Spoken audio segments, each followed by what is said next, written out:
Have you ever heard of a man being tried, condemned, and executed after his death?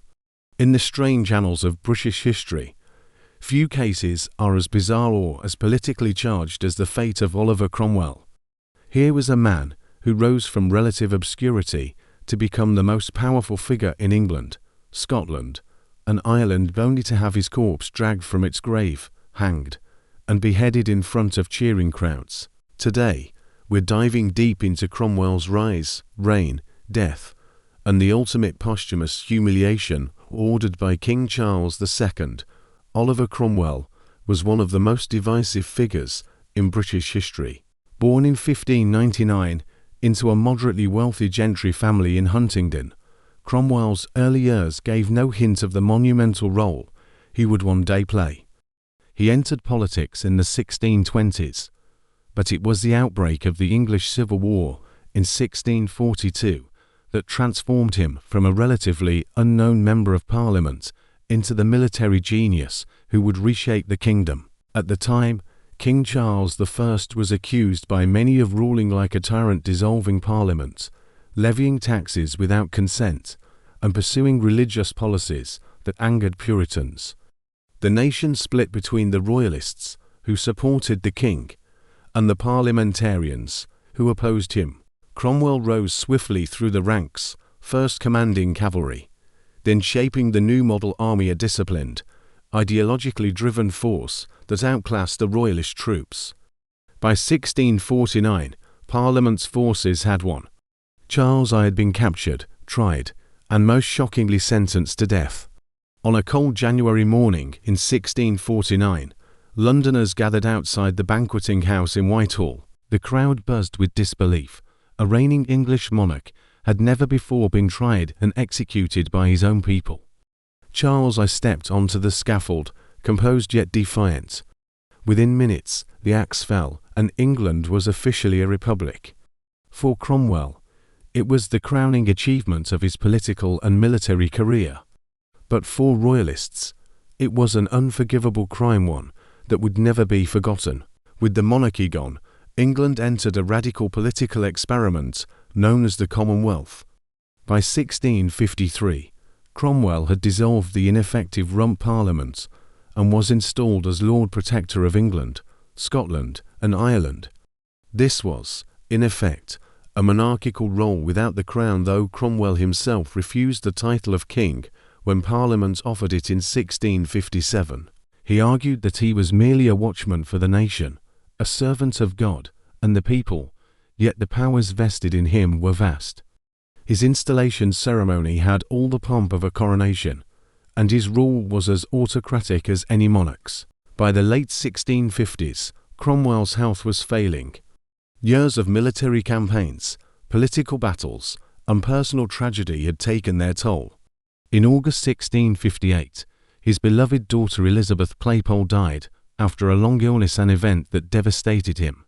Soon after, Cromwell himself was struck by a combination of malaria, kidney trouble, and what modern doctors believe was septicemia, blood poisoning from a urinary infection. On the 3rd of September 1658, at the age of 59, Oliver Cromwell died at Whitehall. His funeral was a lavish affair, modelled on that of King James I. He was buried with full honours in Westminster Abbey's Henry VII Chapel, a place reserved for kings and queens. Cromwell's body lay undisturbed for 3 years. But the political winds shifted dramatically. In 1660, the monarchy was restored under Charles II, the son of the executed Charles I. For the new king, this was not just a political restoration, it was a personal vendetta. Those responsible for his father's death would face justice. Of the 59 men who signed the death warrant, 12 were still alive. They were captured, tried, and executed by the brutal medieval method of hanging, drawing, and quartering. But what about those who were already dead like Cromwell?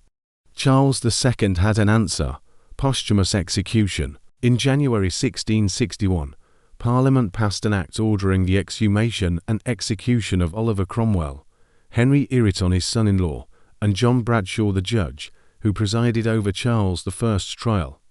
Cromwell's coffin was hidden in Westminster Abbey, but workmen eventually located it sealed tightly in a wall of the Henry VII Chapel. The task was gruesome, moving the heavy coffin, and its rotting contents was slow, filthy work. The bodies were taken to the Red Lion Inn in Holborn for a holding. Then, on the 30th of January, 1661, the 12th anniversary of Charles I's execution, they were placed in open coffins, wrapped in shrouds, and tied to sledges for a grim procession through the streets of London. The corpses were dragged to Tyburn, London's notorious execution site. Crowds gathered, eager to see the final humiliation of the men who had murdered their king. At Tyburn, the bodies were hanged in chains from the gallows until late afternoon, a macabre sight, their decayed faces swaying in the wind. Cromwell, once hailed by supporters as England's saviour, now dangled like a common thief. For Cromwell, this was no easy task. The executioner needed 8 blows to sever his decomposed head from the body. The head was raised before the crowd, then mounted on a 20-foot spike above Westminster Hall as a warning to all.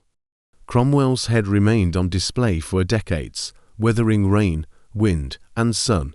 By the late 1680s, during a storm, the wooden pole snapped and the head fell to the ground. A guard allegedly picked it up and smuggled it away, hiding it in a chimney. From there, Cromwell's head passed through private collectors, freak shows, and curiosity cabinets. It was displayed at Dupuis Museum in London, under the label The Monster's Head.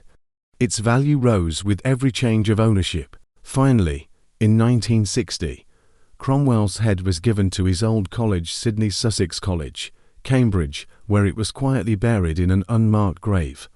Only a handful of people know the exact location. Oliver Cromwell remains one of the most polarizing figures in British history. To some, he was the champion of liberty who overthrew tyranny. To others, he was a regicidal dictator whose rule was just another form of monarchy. His posthumous execution stands as a vivid reminder of the ferocity of political vengeance in the 17th century, a time when even the grave could not protect you from your enemies.